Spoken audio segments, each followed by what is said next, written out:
Nous sommes de retour pour la deuxième partie de notre émission. Mes trois invités sont restés avec moi. Roka Landung, il est journaliste. Salomon Kotro, ancien député centrafricain, et maître Brice Nzamba, avocat au barreau de Paris. Merci à vous trois. Elle veut mettre fin à l'impunité, la Cour pénale spéciale en Centrafrique. Mais quel est son mandat et quel crime relève de sa compétence? Analyse et décryptage dans ce sujet de la rédaction signée Idelette Mirabel Bissou. Depuis 2013, en République centrafricaine, des milliers de crimes sont recensés. Les auteurs, selon un rapport de l'Organisation des Nations Unies, appartiennent à tous les camps. Ils sont policiers, militaires ou appartiennent aux groupes politico-militaires liés aux ex-présidents François Bozizé ou à celui de Michel Diotodia. Ces conflits qui fragilisent le pays durent depuis 13 ans, à dire que la chronique des violences en République centrafricaine donne le tournis. Ces années de violence ont un dénominateur commun, l'immunité qui protège les auteurs de ces crimes. Le débat posé dans ce contexte est de pouvoir réussir à juger tous les visages qui se cachent derrière ces exactions en Centrafrique. Face à ces handicaps politico-sécuritaires, une cour spéciale a été créée pour juger les auteurs des crimes. Sa principale mission consistera à enquêter sur les exactions qui ont eu lieu lors de la crise qui a commencé en 2013 et qui a fait plusieurs milliers de morts parmi les civils. Après le forum de Bangui et le forum de Nairobi, qui a prôné l'amnistie en faveur des criminels, y compris l'ancien président François Bozizé et l'autre, il y a même l'Union africaine qui a prôné aussi l'amnistie. Aujourd'hui, cette amnistie-là va à l'encontre même d'abord de la recommandation du Forum national de Bangui contre la volonté populaire des Centrafricains et contre le processus enclenché par la CPI qui a amorcé des enquêtes et ensuite la mise en place même de la Cour pénale spéciale qui évolue positivement. Le récit dramatique des violences et crimes en Centrafrique est découpé chronologiquement en partant de la chute d'Ange Félix Patassé en 2003, puis jusqu'en 2008 avec la période de contestation violente du pouvoir de François Bozizé, la faillite du processus de paix qui s'en est suivi, ponctuée par la prise de pouvoir par les rebelles de la Séléka en 2013 et les ripostes des anti-Balaka. Selon un rapport de l'Organisation des Nations Unies de 386 pages, résultat d'une enquête menée entre le 11 mai 2016 et le 31 mars 2017, ces crimes et ces violences sont la plupart du temps imputés à la pauvreté, aux tensions ethniques, à une instabilité politique ainsi qu'à la corruption. Jusqu'ici, nous n'avons pas eu peur de le dire, il y a une justice à géométrie variable. C'est-à-dire que François Bozizé, qui est celui qui a été chassé du pouvoir injustement par une rébellion qu'on connaît.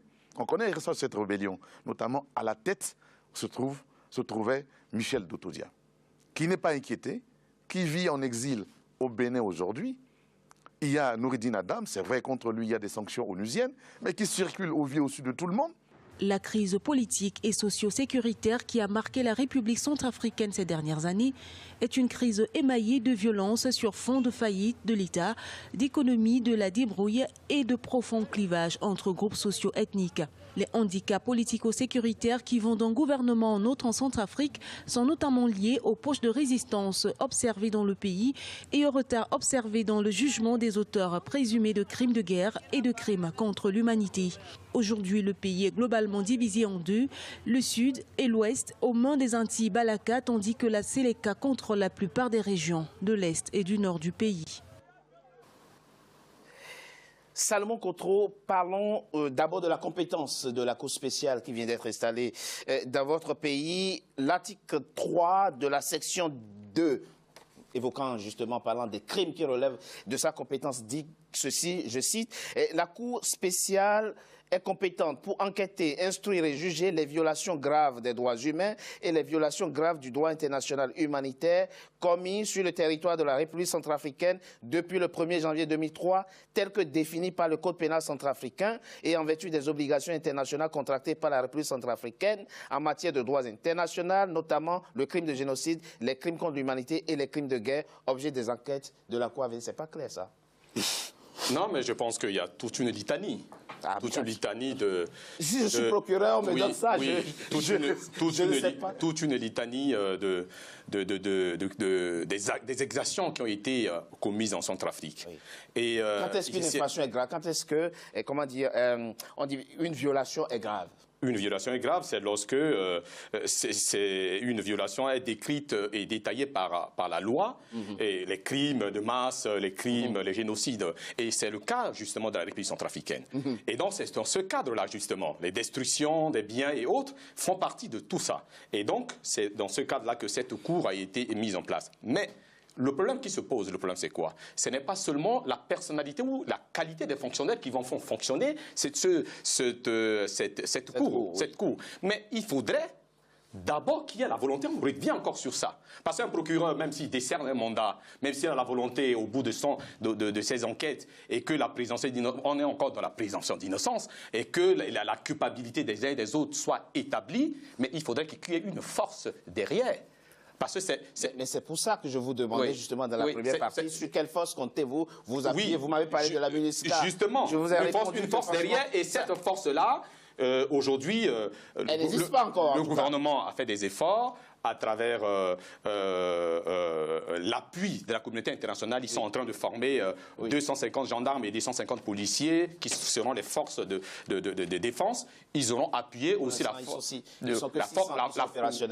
force des Nations Unies pour traquer tout ça. Et donc, tous ces litanies, tout ce qui a été détruit, a été décrite, pardon, dans la loi qui a été votée et promulguée au nom du peuple centrafricain. Tout ça là qui seront reconnus, concernés par ces crimes, ils seront tous traqués pendant les 5 ans du mandat de cette cour. Roch Alandou, et à quel besoin répond la désignation du procureur congolais? Là, comme on le disait tout à l'heure, on doit revenir encore à la première partie. C'est important. Un intérieur dit c'est pas souci de neutralité. Voilà, pas souci de neutralité. C'est un argument valable à vos yeux. Il n'est pas connu par les Centrafricains, donc il se dit il n'y a pas de partie prise dans ces jugements qui vont. De toute façon, il va y avoir des enquêtes et des instructions. La cour spéciale doit fonctionner en 2 phases. Cette phase d'enquête et d'instruction. Ensuite, il va y avoir une phase pour revenir aussi par rapport aux forces nécessaires pour traquer les auteurs de crimes. On a en place aujourd'hui une unité spéciale des officiers de la police judiciaire, l'OPJ, qui est aujourd'hui qui est déjà mise. Avec quel effectif? Là, nous parlons entre 300 et 400 personnes qui théoriquement sont en formation, qui vont pouvoir aussi seconder les pour les 623 000. Non, bon, après, avec le temps, comme le disait M. Coutreau, c'est sur un mandat de 5 ans et au bout de, l'effectif sera revu certainement. Et pour parler aussi d'autres phases, donc les victimes, Maître Zamba l'a signalé aussi, et je pense qu'on va aborder le cas des victimes. Mais par contre, il faut aussi dire que les exactions n'ont pas seulement été commises sur le territoire centrafricain uniquement. Dans les pays limitrophes de la République centrafricaine, on a continué à tuer même les Centrafricains. Non, pour l'instant, le mandat de la Cour spéciale, c'est de traiter les crimes commis en Centrafrique. Mais il fallait penser aussi aux Centrafricains. Vous pensez qu'à ce stade, il faut même déjà extrapoler son mandat? Exactement. Exactement. Parce que ce ne sont pas des bêtes qu'on va tuer comme ça et oublier. Donc il faut rendre justice. Maître Nzamba, Bertin Béa, qui est donc le secrétaire général de KNK, donc un parti centrafricain, dit quelque chose qui n'est pas vide de sens. Il dit on ne peut pas demander à des magistrats étrangers de venir juger des criminels centrafricains pour des crimes commis en Centrafrique sur la base du droit centrafricain. Que ces magistrats étrangers, il y en a qui sont burkinabés, français, congolais, ne connaissent pas forcément la jurisprudence et le droit centrafricain. C'est pas complètement dénué de sens son argumentaire. Oui, mais c'est pas complètement aussi plein de sens. Voilà, c'est-à-dire qu'il faut garder l'équilibre. Je pense que ce qu'il dit est en partie vrai, mais ça c'est dans le cadre où on fonctionne dans une justice ordinaire. Seulement là, on est dans le cadre d'une cour dite spéciale. Voilà. Oui. Donc la cour étant spéciale, donc cette cour fonctionne sur la base des recommandations. Donc d'abord, il y a eu un forum qui a appelé à la formation de cette cour, et il y a un ordonnancement juridique qui va venir s'ajouter de façon spéciale sur l'ordonnancement habituel juridique de l'État centrafricain. Et c'est ça qui autorise autorise donc juridiquement sa légitimité, puisque c'est une cour spéciale, c'est pas une cour ordinaire. Donc son caractère de spécial fait que on peut admettre que des magistrats étrangers arrivent sur le sol centrafricain pour pouvoir dire le droit au vu de la jurisprudence. Mais il ne faut pas non plus sous-estimer des magistrats. Non, quand on est magistrat ou quand on est avocat, on est appelé à aller dire le droit partout où la cause vous appelle. Zamba, oui. Tout tribunal ad hoc, toute juridiction pénale spéciale qu'on a connue de par le passé a eu son propre statut avec des définitions précises des crimes. Ça c'est une nouvelle génération. Aucun tribunal spécial n'a jugé sur la base des codes pénals d'un pays. Voilà, d'où la spécificité de la République centrafricaine. C'est que dès le départ, j'ai précisé qu'il y a eu une première génération des tribunaux pénaux internationaux. Là, on assiste à une deuxième génération. La première génération, c'était des tribunaux pénaux internationaux déterritorialisés. Aujourd'hui, on est en train d'expérimenter des cours pénales spéciales qui sont territorialisées. Mais donc, la spécificité, c'est le caractère mixte de leur composition pour assurer l'impartialité. Donc, pour tenir compte de ces caractères mixtes, il faut donc tenir compte du caractère spécial. C'est la spécialisation de cette cour qui explique sa mixité et qui explique que s'adjoigne à cette cour et à l'ordonnancement juridique. Maître Zamba, excusez-moi de revenir quand même sur un point. Encore une fois, les juridictions spéciales qu'on a connues jusque-là ont été instituées par le Conseil de sécurité, avec un mandat précis, un statut précis. Mais là, nous avons une cour nationale, qu'elle soit spéciale ou pas, elle est centrafricaine. Qu'est-ce qui est mis en cause ici? C'est l'impartialité, la compétence des magistrats centrafricains? Mais il faut partir d'un point, c'est qu'aujourd'hui, l'État centrafricain n'existe quasiment plus. Effectivement. Voilà, il n'y a plus de police judiciaire digne de ses noms, il n'y a plus de justice digne de ses noms. Et on a vu qu'aujourd'hui, cette Cour répond à une demande. Cette demande, c'est laquelle? C'est la fin de l'impunité. Or, aujourd'hui, l'État centrafricain tel qu'il existe et tel qu'il fonctionne n'est pas en mesure d'assurer une justice impartiale. Raison pour laquelle on fait appel à cette... Comment le sait-on a priori? Là, ça nous renvoie peut-être au discours d'un chef d'État, d'un chef d'État connu qui parle de désert de compétences parlant de son pays. Vous pensez que dans votre pays, la Centrafrique est devenue aujourd'hui un désert de compétences au point qu'il faille venir des magistrats étrangers? C'est un point sur lequel, effectivement, il ne faut pas... Très rapidement. Oui, il faut clarifier. Nous avons des magistrats nationaux qui sont compétents. Par contre, la manière de rendre justice, souvent, n'est pas ce que les victimes s'y attendent. Donc, cette partialité, d'une façon ou d'une autre... La partialité, c'est la compétence des magistrats centrafricains qui est mise en cause ici. Ce ne sont pas leurs compétences qui sont mises en cause. C'est la partialité. C'est la partialité. C'est ça qui est mis en cause aujourd'hui. Pour abonder dans le même sens que Roca... Vous n'avez aucune gêne de dire ça aux magistrats? Les magistrats centrafricains sont littéralement compétents. Ben vous êtes qui ne peuvent pas travailler de façon impartiale. Le problème, c'est de parler de l'impartialité et de l'impunité qui a toujours fait le lit à tout ce que le pays a connu depuis toujours. Vous voyez en Centrafrique, le problème c'est quoi? Il suffit de prendre des armes, aller tuer.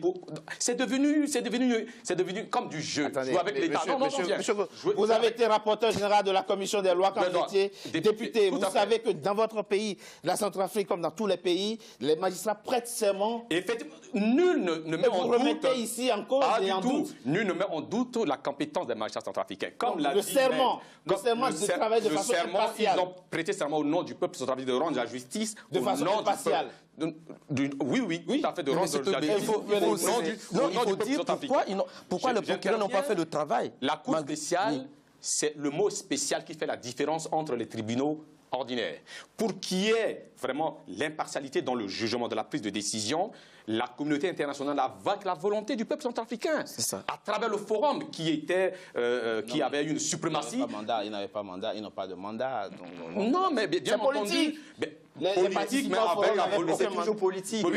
Et donc, c'est pour ça que cette cour a été mise en place pour qu'au moins le mot spécial puisse aller de l'avant et trancher avec l'impartialité. Mais là, il faut signaler qu'il y a au moins 13 magistrats centrafricains. Ils ont déjà prêté serment, d'ailleurs. Qui ont prêté serment, qui feront partie intégrante de cette Il y a eu 13 magistrats. Donc, on va dire moitié-moitié. 11 étrangers, 11 internationaux et puis 11 nationaux. Être un magistrat étranger est gage d'impartialité? Par rapport... Non, a priori. Ah, pourquoi? A priori. Ah bon, pourquoi? Mais parce qu'on ne connaît pas le pays, c'est-à-dire qu'on n'a pas d'attache dans le pays, et qu'a priori, on peut penser que celui qui vient d'ailleurs a une vision objective. Voilà, c'est ça. Maintenant, je dis bien a priori. Alors, a posteriori, il peut arriver que... Moi, j'insiste parce qu'il y a certains débats qu'il faut mener avec l'Arte, qui sont des débats intellectuels. On est en train de reprocher aux juges de la CPI, qui sont pour la plupart des Européens, de juger des Africains dont ils ne savent pratiquement grand-chose. Il y en a qui ne sont jamais venus en Afrique, qui ne connaissent pas l'Afrique. On leur fait ce reproche. Et dans le même temps, on institue une cour africaine dans un pays africain, on fait venir des étrangers d'autres pays pour les juger. Non, mais c'est pas pareil. C'est pas pareil. Expliquez-nous. Pourquoi c'est pas pareil? Parce que à la Cour pénale internationale, le droit qui est dit est un droit qui est dans des conventions que les États ont signées et qui sont à la portée du premier juriste un peu aiguisé. Donc c'est pas extraordinaire. C'est-à-dire que le problème qu'on traite, c'est d'abord le droit. Le droit, la règle. Donc pas besoin de connaître le pays pour juger. Non, on connaît les faits. Ce qui est important, ce sont les faits. Est-ce que les crimes ont été commis? Oui ou non? Les crimes ont été commis, il y a des témoins, il y a des faits qui relatent que les crimes ont été commis. Est-ce que ces crimes peuvent être qualifiés de crimes de guerre, crimes contre l'humanité, etc., etc. On qualifie, on discute, c'est du droit, Donc, il n'est pas nécessaire pour un juriste d'être sur le théâtre des opérations d'un crime pour pouvoir dire le droit, dès lors qu'il a les faits, et que ces faits sont le plus objectifs possible. Donc c'est ça. Ça, c'est pour la Cour pénale internationale.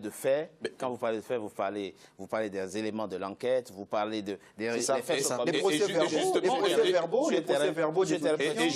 Et justement, mais Richard, il faut savoir que c'est la violence qui crée le droit. Et donc, vu le nombre de violences, le nombre de tout ce qui est fait en Centrafrique, forcément, il y aura du droit qui seront généré. Il y aura un droit qui va être... Est-ce que la Cour pénale spéciale qui est installée dans votre pays va impacter positivement le cycle de la violence en Centrafrique? On en parle dans la troisième partie de notre émission après une courte pause. À tout de suite.